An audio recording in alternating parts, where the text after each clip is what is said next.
Welcome to our Midweek Devotional.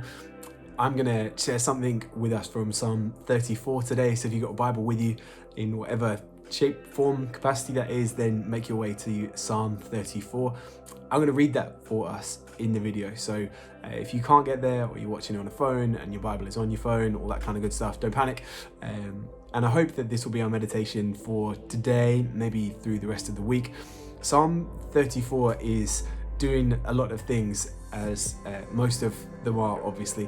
It's an acrostic for a start, which is maybe not immediately obvious to us in translation. So there's a line for every letter of the Hebrew alphabet. We're going to circle back to that in application. But why am I thinking about Psalm 34? I'm thinking about it because it's a Psalm of David, King David, and it's a reflection on behavior change. And it's a reflection on the power of God who rescues.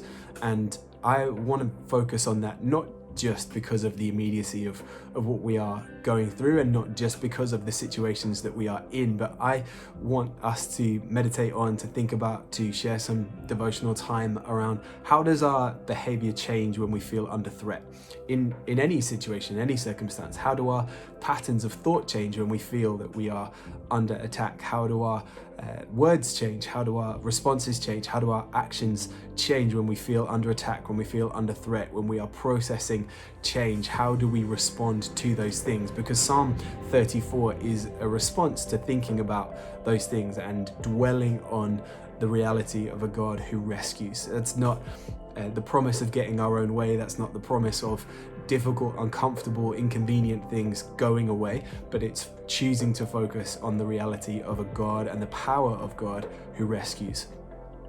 I want to encourage us to dwell on that, to think about that today and this week, connect with somebody as ever and always. I think our awareness for connection and the necessity for it is really, really high, but I think we've all got a bit of Zoom fatigue. I think there's still some shadows hanging around of the excitement and the novelty of some things that are not fun or exciting or new anymore, but push through with that. As clunky and as uncomfortable as that can be, find twos and threes, find people who you can send a text message to, who you can pick up the phone to, who it's joyful to spend time with and exciting to connect with them. So look for those moments, look for those opportunities. We need them, we need each other. So let's think about how we respond to change and the power of God who rescues as we read Psalm 34. I'm going to read it through from here. It will appear on the screen, so don't panic. But again, in your own time today, spend some moments, some opportunities in thinking about Psalm 34, our reaction to change and the power of a God who rescues. Psalm 34. I will bless the Lord at all times. His praise shall continually be in my mouth. My soul makes its boast in the Lord.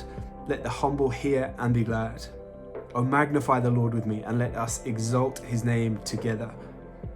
I sought the Lord, and he answered me, and delivered me from all my fears. Those who look to him are radiant, and their faces shall never be ashamed. This poor man cried, and the Lord heard him and saved him out of all his troubles. The angel of the Lord encamps around those who fear him and delivers them. Oh, taste and see that the Lord is good. Blessed is the man who takes refuge in him. Oh, fear the Lord, you his saints, for those who fear him have no lack. The young lions suffer want and hunger, but those who seek the Lord lack no good thing. Come, O children, listen to me. I will teach you the fear of the Lord. What man is there who desires life and loves many days, that he may see good? Keep your tongue from evil and your lips from speaking deceit. Turn away from evil and do good. Seek peace and pursue it.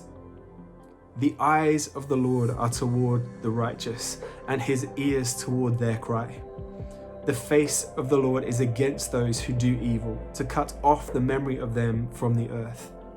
When the righteous cry for help, the Lord hears and delivers them out of their troubles. The Lord is near to the brokenhearted and saves the crushed in spirit. Many are the afflictions of the righteous, but the Lord delivers him out of them all. He keeps all his bones. Not one of them is broken. Affliction will slay the wicked, and those who hate the righteous will be condemned. The Lord redeems the life of his servants. None of those who take refuge in him will be condemned. Think about the power of God who rescues.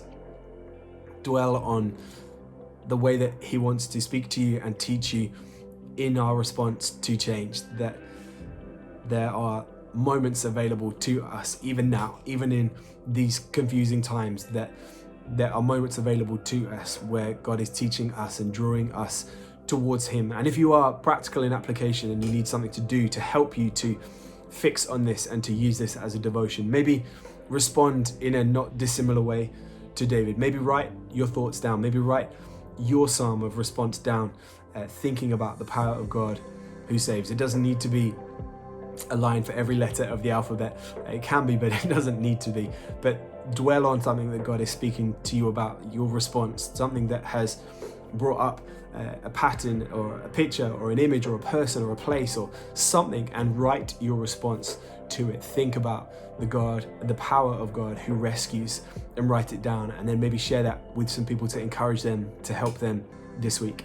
Have a read of Psalm 34, spend some time in it, seek God in it, encourage somebody else. Go well, love well, work out what your neighbors need, and we'll see you soon.